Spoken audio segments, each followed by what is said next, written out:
Selamat pagi. Kembali bersama saya, Evangelis Inneke Wahyudi, dalam acara Renungan 5 Menit bersama Bapak Gembala Muda Ade Sugeng Wiguno. Mari kita siapkan hati kita untuk firman Tuhan kali ini. Oke, Shalom Aleichem, rekan-rekan semuanya. Yuk kita mulai sekolah sahabat hari ini ya. Nah, teman-teman masih ingat nggak? Pasti ingat lah ya. Coba sebutin beberapa tokoh di firman Tuhan yang heboh banget. Petrus. Ya, Petrus satu. Terus kalau perjanjian lama siapa aja? Kan banyak tuh yang heboh perjanjian lama. Daud, sip. Oke, siapa lagi? Terus Samuel kali ya.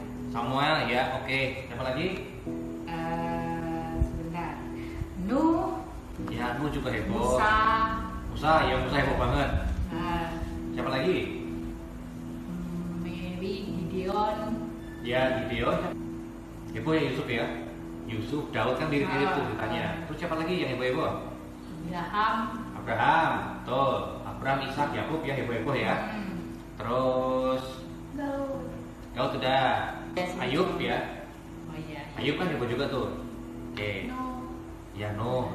Oke. Yuk, hari ini saya mau menyuplik kehidupan beberapa orang yang kita udah sama-sama tahu, namanya juga kita sekolah sahabat ya. Oke, jadi misalnya siapa? Misalnya saya mau menyuplik kehidupannya Daud. Oke, Daud itu dia ngajarin ngapain?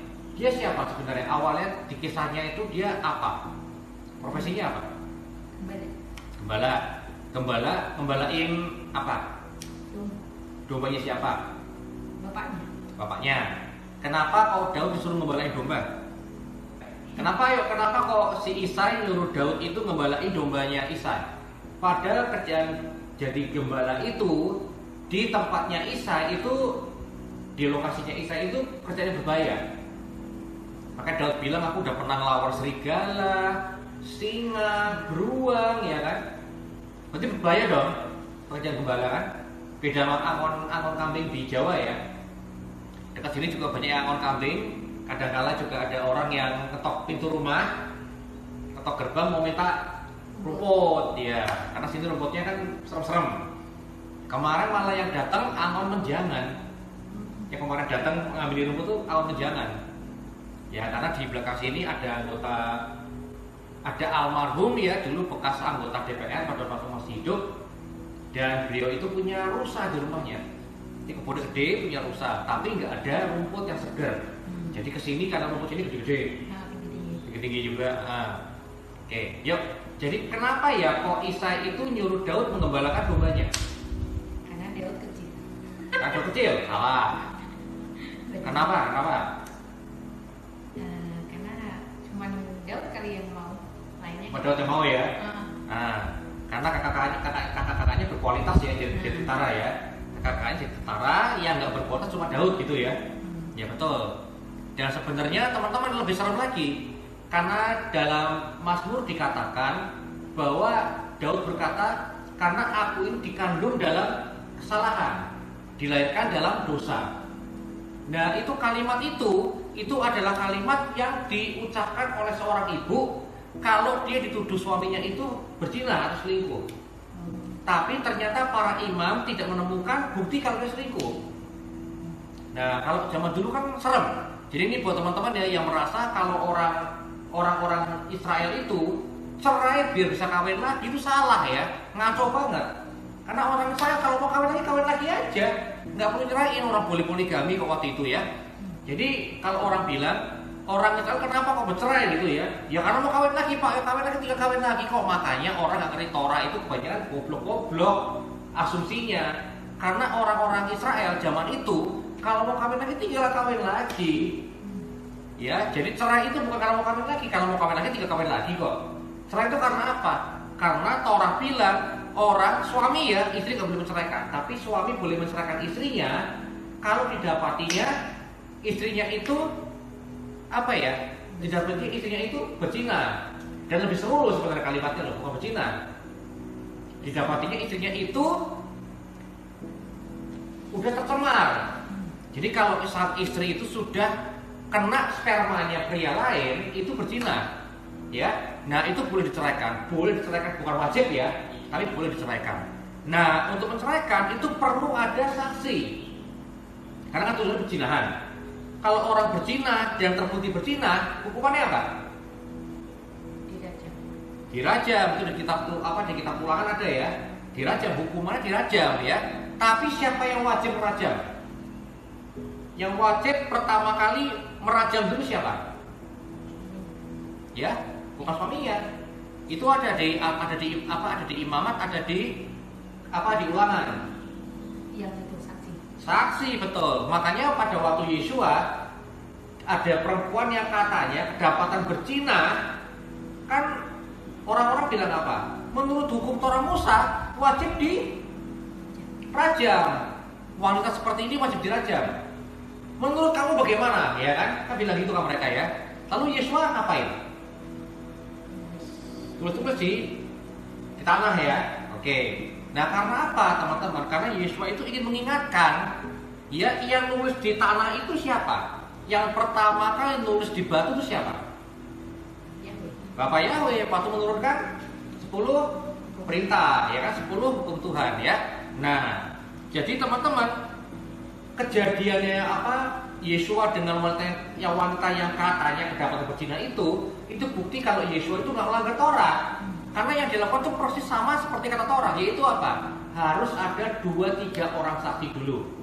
Tapi banyak hamba Tuhan tuh bego ya. Karena ngomongnya apa? Itu bukti kalau Yesua itu melanggar Torah, menyadari Torah. Harusnya kan dirajam, enggak? Karena harus dirajam kalau ada 2-3 orang saksi. Makanya Yesua berkata apa? Yang nggak berdosa lempar duluan. Dosa apa? Ini lagi banyak orang-orang gereja bilang apa? Ya dosa apa? Nggak pernah bohong. Enggak itu. Konteksnya soal apa? Perzinahan. Jadi ini konteks soal apa? Yesua ngomong apa?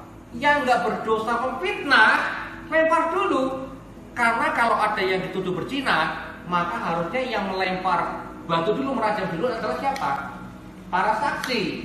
Dan nggak boleh satu saksi, harus minimal 2-3 orang saksi. Ya, balik ke Daud. Mamanya Daud dulu dituduh oleh Isai berzina. Makanya dalam kisah Daud nggak pernah ada kisah mamanya Daud, toh? Nggak pernah sebutkan mamanya Daud kan? Nggak pernah sebut mamanya Daud. Cuma Isai aja dan kakak-kakaknya Daud. Nah teman-teman, jadi Daud itu adalah contoh orang yang nggak punya ibu. Karena pada waktu dia lahir, mamanya itu duduk berzina. Makanya bapaknya pengen bunuh Daud. Disuruhnya menggembalakan. Padahal menggembalakan itu bahaya. Dan kakaknya Daud bilang apa? Kemana kambing domba bapak yang cuma 2-3 ekor itu? Jadi cuma punya 2-3 ekor domba, tapi nyuruh anaknya ngembalakan. Artinya apa? Itu kan diada-adain. Ibaratnya kayak ada orang punya tempat peleburan besi, tapi yang suruh kerja anaknya. Biar apa? Biar kalau kecelakaan, kecelakaan terus kok, banyak kecelakaan kok kalau peleburan besi itu. Biar kalau kecelakaan yang mati siapa? Anaknya. Jadi kenapa kok suruh membalakan domba cuma 2-3 kan? Itu mengada-ngada toh. Ya jual aja dombanya lah. Masa ada 2-3 ekor domba, anaknya resiko diterkam singa, serigala, beruang. Berarti itu bapaknya pengen apain? Pengen bunuh anaknya. Makanya pada waktu Nabi Samuel datang, ya mau mengurapi raja baru, bapaknya Daud itu sampai lupa loh punya Daud. Kenapa? Dalam bayangan dia, dalam benak dia, anaknya udah mati. Karena emang endgame dia, atau tujuan dia, targetnya Isai itu membunuh Daud. Makanya pada waktu Samuel datang, sampai berkata sama Samuel, inikah anakmu semuanya? Itu namanya pertanyaan apa? Itu gaya bahasa. Pertanyaan apa itu? Pertanyaan yang tidak butuh jawaban adalah pertanyaan retorika, betul. Inikah anakmu semuanya? Jawabannya apa? Tidak, ya kan? Karena retorika pertanyaannya. Inikah anakmu semuanya? Samuel di bawah kuasa Roh Kudus tahu masih ada lagi anaknya, ya kan? Nah Isai ngomong apa? Lu iya, tapi nggak banget deh anakku yang itu deh, nggak banget deh sampai meta pateni loh. Karena nggak banget anaknya. Kenapa? Karena Isai merasa itu kan bukan anakku. Tapi nggak ada buktinya. Tapi yakin aku bukan anakku. Makanya waktu suruh ngeluarin anak-anaknya nggak dikeluarin Daud. Dan kenapa pada waktu suruh manggil kan Samuel ngancam kan? Kalau dia nggak dipanggil, aku nggak akan makan sampai anak itu datang. Nah kenapa bukan sama makan apa? Yang ini kuncinya. Jadi setelah makan baru doa berkat. Jadi kalau anaknya nggak dipanggil, ngancam sama Samuel. Kalau anaknya nggak dipanggil, yang terakhir itu nggak ada berkat loh buat rumah ini. Aku pulang nggak tak berkati rumah ini. Dan kalau ada nabi sampai nggak mau berkati rumah itu, ya udah nggak usah diomong lah. Berarti rumah itu nggak ada berkatnya. Yang ada apa dong berarti? Kutuk ya. Berarti ada salah dong sama nabinya sampai rumahnya nggak diberkati. Nah itulah. Jadi Daud itu adalah salah satu orang. Ini ya highlightnya, poinnya ini ya saya mau ngomong. Setelah Daud datang diurapi jadi raja, setelah itu, ya kan? Bukan diurapi, cuma diomongin ya. Kalau kamu dipanggil jadi raja, ya. Nah setelah itu yang terjadi pada Daud apa? Tetap membalakan domba. Dipanggil nggak dia besoknya ke istana? Yuk mulai hari ini akan terjadi pemindahan kekuasaan dengan tempo singkatnya. Seperti itu dengan cara sesama? Nggak kan? Nggak ada ya? Nggak ada ya? Emangnya proklamasi ya? Nggak ada ya. Jadi setelah dia ketemu Samuel tetap hidupnya kayak biasa aja tau? Iya. Nah malah hidupnya Daud tuh berubahnya gara-gara apa? Apa yang bikin hidup Daud berubah? Belum bunuh Goliat toh? Ketemu Goliat toh? Oh iya, ketemu Goliat, Goliatnya lagi memaki-maki pasukannya Bapak Yahweh. Lalu Daudnya nggak terima, marah. Lalu yang terjadi apa? Kemarin enak-enak gembala kambing, domba yang dilawan paling-paling beruang. Lah kok kali ini kok ketemu prajurit tentara yang veteran yang gede banget, sampai punya pemanggul senjata kan Goliat kan? Sampai punya pemanggul senjata tuh kira-kira berarti pangkatnya tinggi nggak Goliat ya?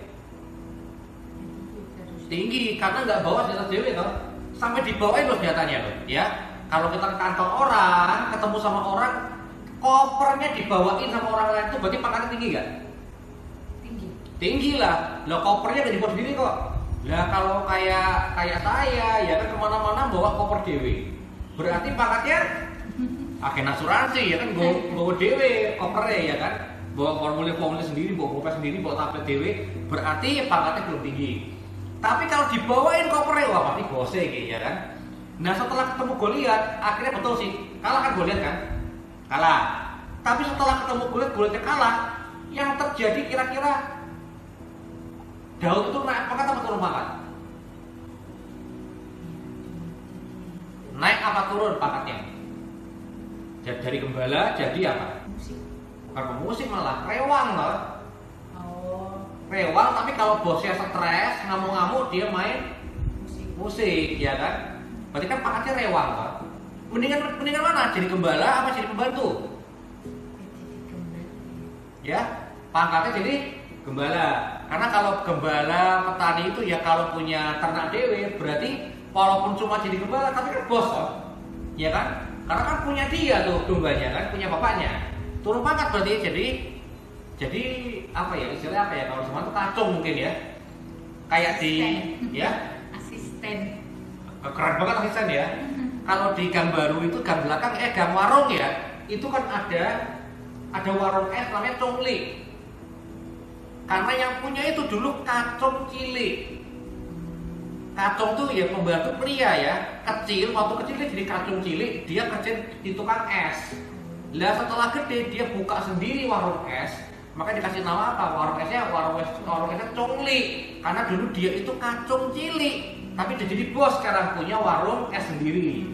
Jadi namanya warung es Congli ya. Nah itu bos saya di Jakarta seneng itu makan congli ya. Kalau ke Semarang pasti dia nyari congli ya. Nah teman-teman itu pertama ya Daud mulai naik pangkat pada waktu dia turun pangkat. Betul ya? Betul. Nah siapa lagi kira-kira yang seperti itu? Di firman Tuhan perjanjian lama siapa lagi yang seperti itu? Yakub. Oh iya. Kerja sama Laban toh? Iya. Jadi apa? Gembala. Gembala bayaran loh. Bayarannya apa? Nah itulah ruwet ya Laban ya. Karena bayarannya digonta-ganti terus. Kontraknya nggak beres, digonta-ganti terus. Pokoknya kalau ya aku mulai untung diganti sama Laban. Mulai untung diganti sama Laban. Saya pernah punya bos kayak gitu ya. Tiap kali saya untung diganti kontraknya. Sampai akhirnya waktu saya keluar itu nggak dikasih apa-apa. 3 tahun kerja itu ratusan juta loh gaji saya kalau tumpuk-tumpuk ya, kalau dihitung-hitung ya. Nggak dikasih apa-apa. Kerja gimana? Akhirnya gimana waktu keluar? Dirobek tok kontraknya, berarti udah nggak berlaku ya Pak? Dirobek. Udah. Sampai hari ini belum transfer loh gaji saya. Padahal tuh kerja beneran loh. Kerja beneran tuh nggak ada gaji bulanan nggak apa-apa. Bulan ini nggak digaji nggak apa-apa, tetap saya percaya.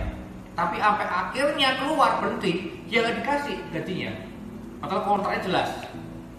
Ya, tanpa target sebulan sekian tuh kontraknya jelas, tapi ya nggak dikasih. Ya, tapi teman-teman ini loh, ya aku pun juga sama.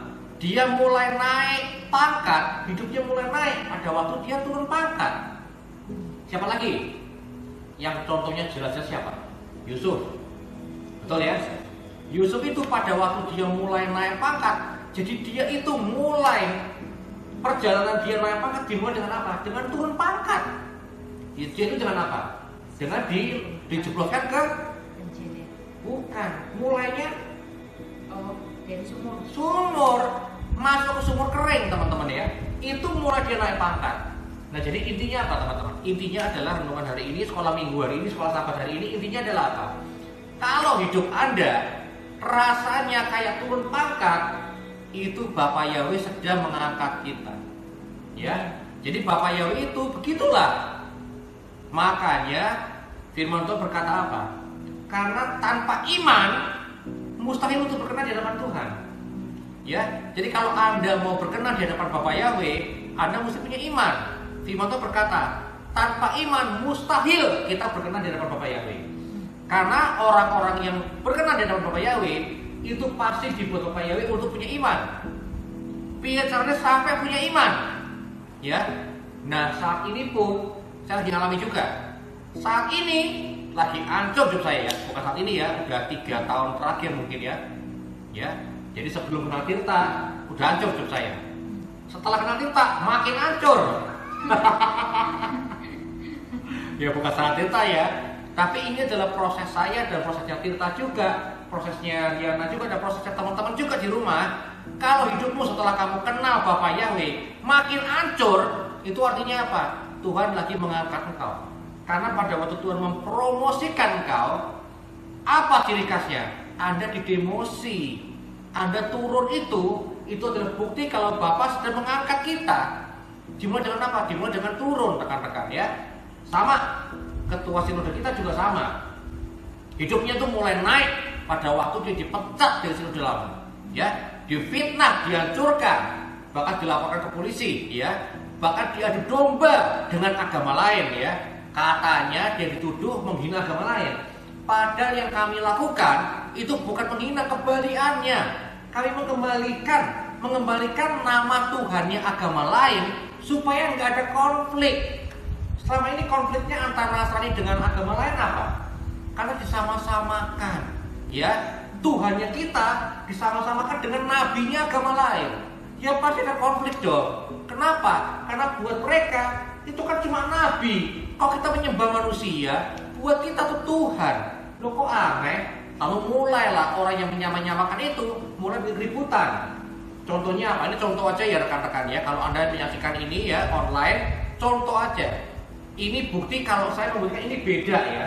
Contohnya apa bedanya? Contohnya gampang rekan-rekan.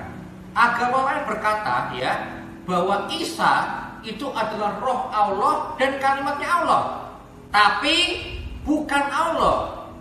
Betul ya, itu di hadis Anas bin Malik ya, yang berkata Isa fa innahu rohullah wa kalimatuhu, tapi bukan Allah. Kalau orang yang bukan agama itu pasti mikirnya apa? Kok logikanya aneh?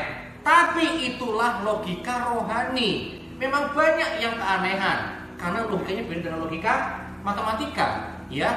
Bukan Allah, tapi rohnya Allah dan kalimatnya Allah. Kalau logika manusia, kalau kalimatnya Allah, ucapannya Allah, berarti dia Allah bukan? Ya pasti Allah. Itu logika orang yang non agama Islam. Ini saya ngomong gini bukan menyamakan, sebaliknya saya justru menyatakan bahwa beda. Jadi kalau logika itu hadis Anas bin Malik buat orang-orang Muslim itu make sense, buat saya pun make sense.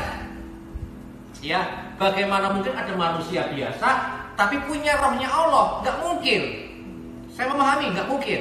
Makanya saya bilang saya nggak menyembah Isa, saya menyembah Yeshua HaMashiach. Karena Isa dan Yeshua beda. Kalau Isa itu manusia biasa, nabinya umat Muslim. Tapi Yeshua itu juru selamatnya orang Nasrani. Karena dia adalah betul-betul firman Tuhan, firman Bapa Yahweh yang menjelma menjadi manusia. Kalau manusia nggak mungkin jadi Tuhan. Tapi Tuhan mungkin banget jadi manusia. Mau dia Tuhan kok, suka-suka dia dong, ya. Jadi Tuhan saya nggak dibatasi oleh kuasa, tapi dibatasi oleh kemauan.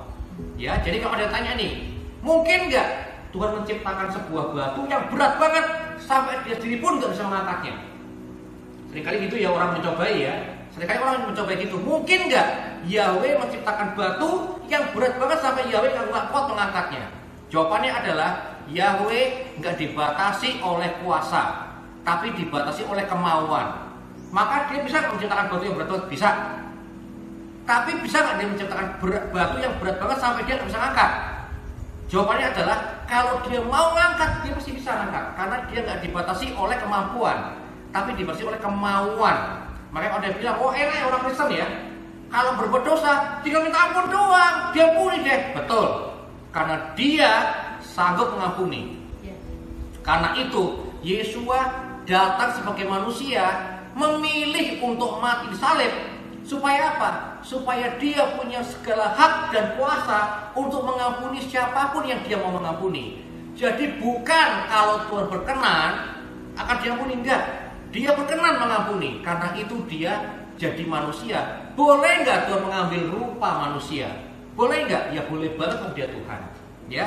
Dan dia sudah memilih untuk menjadi manusia, sudah memilih untuk mati di kayu salib untuk menebus saya dan Anda semuanya ya.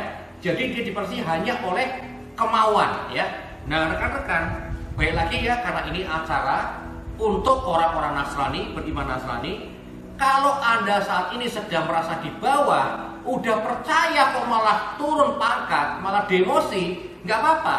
Karena itu adalah bukti Bapak Yahweh sedang mengangkat Anda. Promosi Anda bentuk awalnya memang demosi. Kenapa? Karena Tuhan ingin Anda beriman.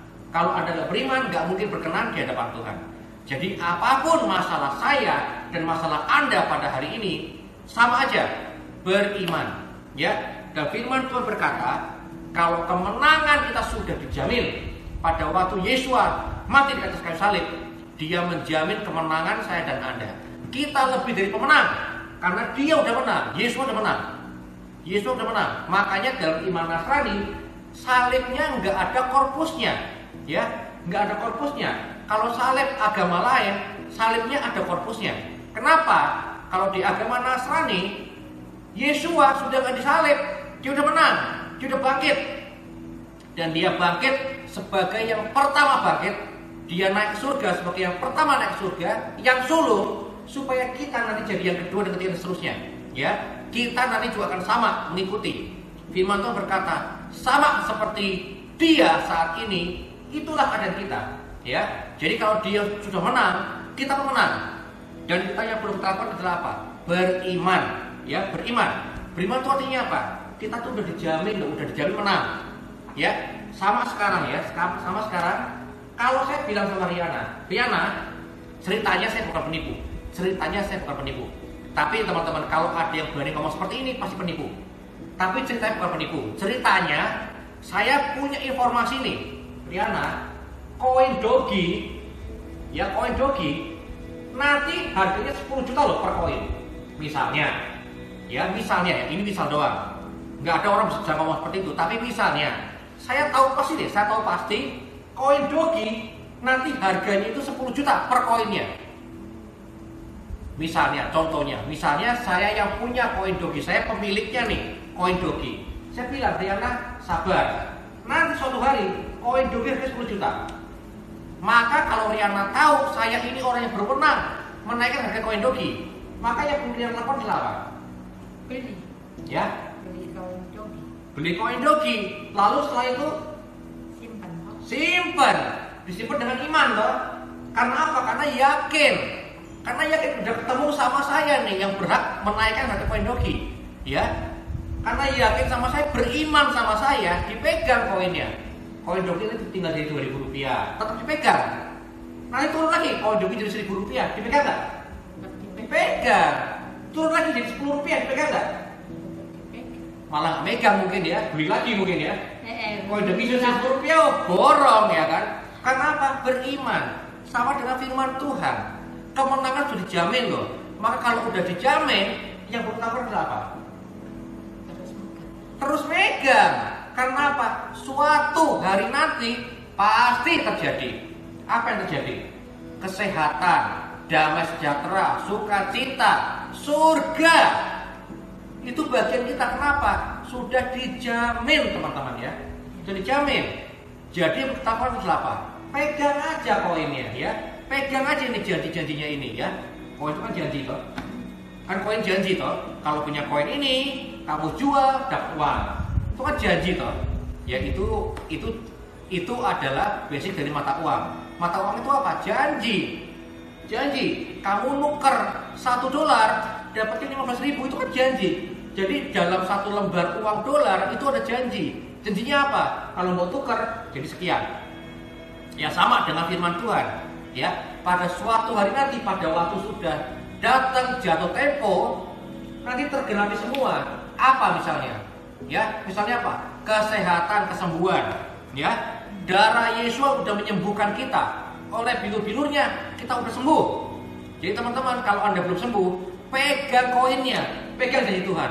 Suatu hari nanti pasti akan terjadi. Kenapa? Karena ini udah dijanjikan ya, udah dijanjikan. Firman Tuhan itu kan janji Tuhan, udah janjikan. Apalagi berkat-berkat, kesembuhan, apalagi damai sejahtera ya. Malah kalau teman saya Bang Randy lebih lucu lagi, dia ngomong apa? Orang itu, manusia itu diciptakan berpasang-pasangan. Jadi kalau kamu nggak berpasangan, berarti bukan orang. Bercanda ya, itu bercanda dia. Tapi artinya apa teman-teman? Manusia diciptakan oleh Bapak Yahweh itu berpasang-pasangan. Kalau Anda masih jomblo dan Anda ingin menikah, pegang janji Tuhan. Ya, pegang. Suatu hari nanti pada waktu sudah tiba waktunya, udah nyampe tanggalnya, Anda pasti menikah karena itu janji Tuhan. Yang nggak boleh itu apa? Halah, kapan sih? Udah lepas aja koinnya. Pas koin murah, kok mau lepas? Tunggu dulu 10 juta per koin dogi baru dijual, betul nggak teman-teman? Jadi kita tunggu sampai tanggalnya, tunggu tanggal mainnya baru kita tukar, ya. Karena janji Tuhan itu ya dan amin, pasti terjadi, ya. Jadi hari ini tetap kuatkan iman Anda. Kalau Anda udah punya iman lagi, bagus, bertahan aja, ya. Wong saja nih iman ini artinya apa tuh? Bertahan pada janji itu loh iman. Orang tuh bikin definisi aneh-aneh ya, muter-muter bulat, nggak usah bulat-bulat lah. Iman itu apa? Wes percaya aja, ya. Ada pepatah dalam bahasa Inggris ya, yang berkata apa? Kalau ada orang yang nggak percaya sama iman saya, nggak apa-apa, nggak apa-apa. Kenapa? Because God said it, I believe it, that settles it, ya. Tuhan berfirman, aku percaya, udah nggak ada perkara, ya. Jadi kalau ada orang bilang, wah nggak mungkin kan, nggak mungkin, ya nggak apa-apa.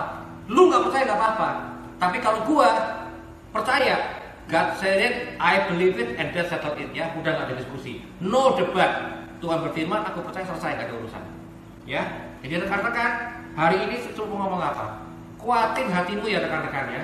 Karena pada waktu Bapak Yahweh mempromosikan kamu, buktinya adalah apa? Apa sih cirinya? Tandanya apa kalau kita promosi dari Tuhan? Tandanya adalah demosi. Pada waktu engkau turun, itu Tuhan lagi menaikkan engkau, ya. Contoh paling gamblang ya, itu apa? Firman Tuhan berkata, pada waktu Yesus ditinggikan, ya, pada waktu Yesus ditinggikan, dia akan menarik banyak jiwa datang padanya. Nah sekarang saya mau tanya, kapan Yesus ditinggikan itu mulai kapan? Mulai kapan ditinggikan? Mulai waktu dia naik ke salib, itu enggak? Pada waktu disalib. Pada waktu Yesus disalib, di atas kepalanya Yesus itu ada tuduhannya. Dia itu bersalah atas dosa apa ya? Kesalahan apa yang membuat dia disalib itu ada. Itu ciri khas pengadilan Romawi. Nah, tuduhannya Yesus itu apa? Kesalahannya Yesus apa? Menurut orang Romawi itu apa kesalahannya Yesus? Kalau bahasa Latinnya itu INRI. INRI. Singkatan dari apa? Yeshua, ya Yesus ya kalau Latin ya. Yesus Nazarin Rex Yehudim. Jadi tuduhannya Yesus itu apa? Mengaku diri sebagai raja orang Yahudi ya. Nah itu kan tuduhannya, itu kan hinaannya. Dia kan dihina serendah-rendahnya, difitnah. Tapi Bapak Yahweh meninggikan dia karena dalam singkatannya dalam bahasa Ibrani yang grammarnya salah. Singkatannya apa? Singkatannya Yod He Waw He. Itu grammarnya salah. Ya, sebenarnya singkatannya bukan Yod He Waw He. Bukan. Tapi itu salah grammar ya. Karena yang nulisnya bukan Pontius, yang nulisnya tentara Romawi. Dia nggak tahu gramatikal Ibrani. Jadi dia tulisnya tuh Yod He Waw He. Menurut dia singkatannya apa? Singkatan dari Yeshua HaNazrim ya, atau sang orang Nazaret ya. Lalu apa? Yod He Waw-nya apa? Vav-nya apa? Yeshua orang Nazaret, raja orang Yahudi ya. Yeshua HaNazrim Melek Yehudim ya. Sebenarnya singkatannya bukan YHWH, bukan YHWH, tapi salah grammar. Nah, teman-teman, pada waktu Yeshua itu dinaikkan ke salib, ya ada tulisan INRI dalam 3 bahasa ya. Dalam tulisan INRI dalam bahasa Yunani, lalu dalam bahasa Ibrani ya apa Yod He Waw He. Pada waktu dia direndahkan serendah-rendahnya, Bapak Yahweh meninggikan dia setinggi-tingginya dengan menyatakan iki loh Yahweh. Ya, ini loh Yahweh. Jadi sebenarnya katakan penginjil pertama adalah siapa? Siapa penginjil pertama siapa? Bukan Pontius Pilatus. Karena pada waktu para imam berkata, jangan tulis Yahweh dong, itu kan Yahweh kan nama Tuhan. Salah singkatannya, jangan tulis Yahweh. Karena dituliskan di Injil ya. Para imam-imam itu berkata apa? Orang Farisi berkata apa? Jangan tulis Yahweh. Tapi Pontius Pilatus berkata apa? Yang ku tulis tetap ku tulis. Padahal yang tulis siapa? Yang tulis Pontius bukan? Bukan, tapi siapa? Anak buah dia. Makanya Pontius Pilatus itu pemimpin yang hebat. Yang salah anak buahnya, yang ambil kendali siapa? Siapa yang tanggung jawab? Dia tanggung jawab. Itu baru leader. Kalau yang salah anak buahnya, dia pasang badan. Maka dia bilang apa? Yang ku tulis tetap tertulis. Jadi Pontius Pilatus itu adalah penginjil pertama. Karena dia pertama kali menyatakan bahwa Yesus adalah Yahweh, ya, walaupun salah grammar loh, tapi dia tanggung jawab, dia nggak mau ganti loh, tetap tertulis seperti itu, ya. Jadi dia tersalib, ada tulisan INRI dan ada tulisan Yahweh, Yod He Waw He, ya, walaupun salah grammar ya, walaupun salah singkatan, tapi teman-teman, itulah ciri khas Bapak Yahweh. Pada waktu dia mempromosikan Anda, ciri khasnya apa? Seolah-olah Anda demosi, ya, Yusuf, Yakub, siapa lagi? Termasuk Yesus sendiri. Setelah itu disalibkan, lalu pada jam berapa? Dia menyerahkan nyawanya, ya kan? Bapa, ke dalam tanganmu kuserahkan nyawaku. Lalu dia mati. Jadi teman-teman, terutama yang beragama lain ya, bukan Nasrani, Yesus itu nggak mati dibunuh, bukan. Dia mati menyerahkan nyawanya.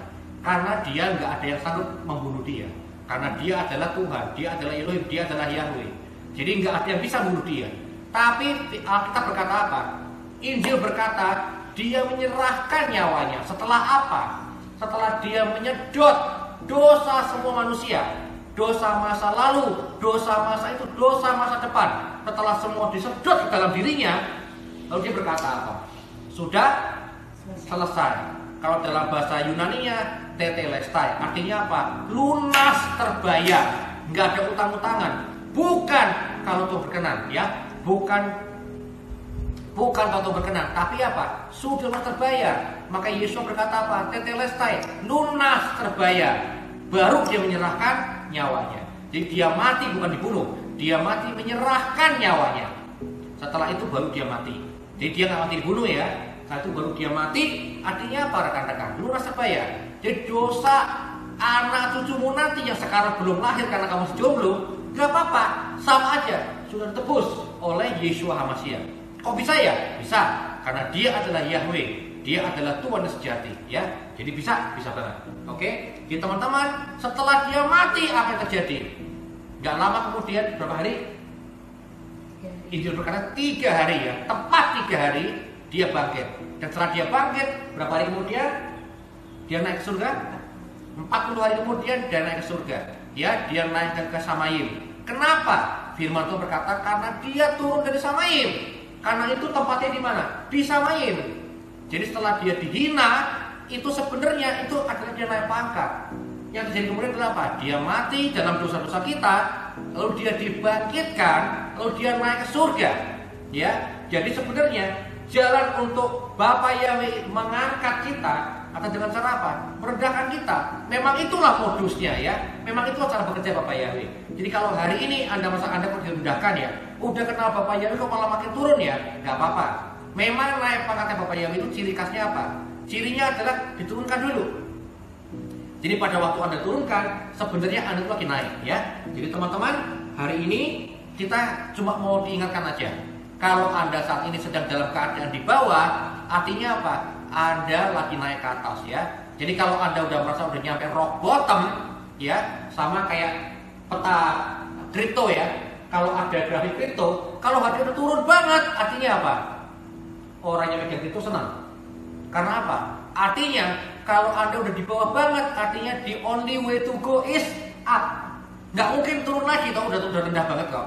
Jadi the only way to go is up. Jadi kalau Anda lagi di bawah hari ini, ya bersyukurlah, katakan haleluya.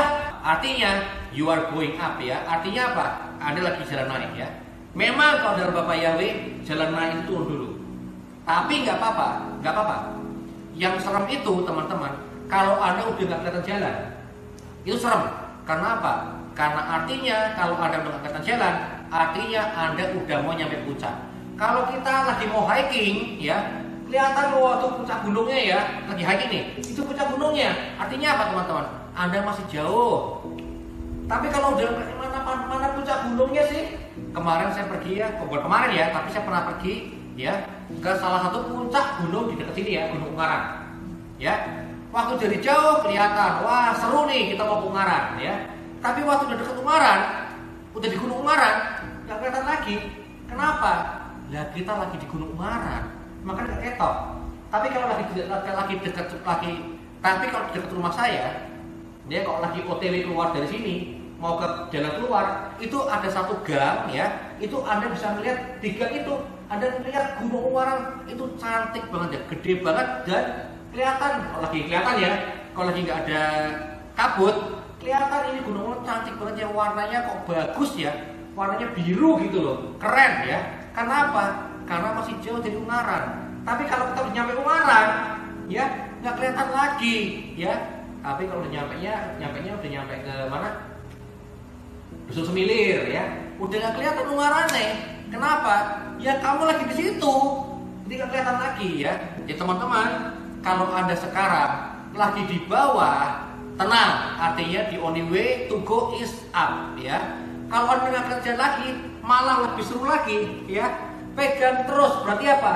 Kamu udah dekat sama puncaknya. Kalau udah dekat sama puncak, berarti apa? Kamu udah di puncak. Bentar kamu nyampe puncak bentar lagi. Jadi pegang terus, tahan terus ya rekan-rekan. Oke? Sampai itu dulu yang bisa saya sampaikan buat renungan pada hari ini. Jadi intinya adalah apa? Ya, kita doa ya. Kita sama-sama doa, kita tundukkan kepala, kita berdoa. Yuk. Bapak Yahweh yang kami sembah dalam nama Yesus HaMashiach, Tuhan dan Juru Selamat kami bersyukur ya Bapak, kalau kami Tuhan hari diingatkan, kalau pada waktu Engkau lagi mengangkat kami Tuhan, ciri khasnya adalah kami seolah-olah diturunkan. Pada waktu kami menerima promosi, kami yang kami rasakan adalah demosi Tuhan. Tapi nggak apa-apa, kami percaya Tuhan akan firman-Mu, kami percaya janji-Mu adalah ya dan amin. Artinya Tuhan, firman-Mu Tuhan pasti akan tergenapi. Jadi kami hari ini percaya Tuhan, kami taruh iman kami di dalam tangan-Mu, karena kami percaya Tuhan, Kau yang memulai iman kami, Engkau juga Tuhan yang setia Tuhan untuk menyelesaikannya. Kami percaya Bapak, apa yang Kau janjikan pasti akan tergenapi. Kami percaya Tuhan, kami terima Tuhan janjimu hari ini dalam nama Yesus Hamasiah. Kami mengucap syukur ya Bapak. Kami percaya padamu Tuhan. Terima kasih Bapak. Dalam nama Yesus Hamasiah kita percaya, kita katakan haleluya, amen. Oke, siap.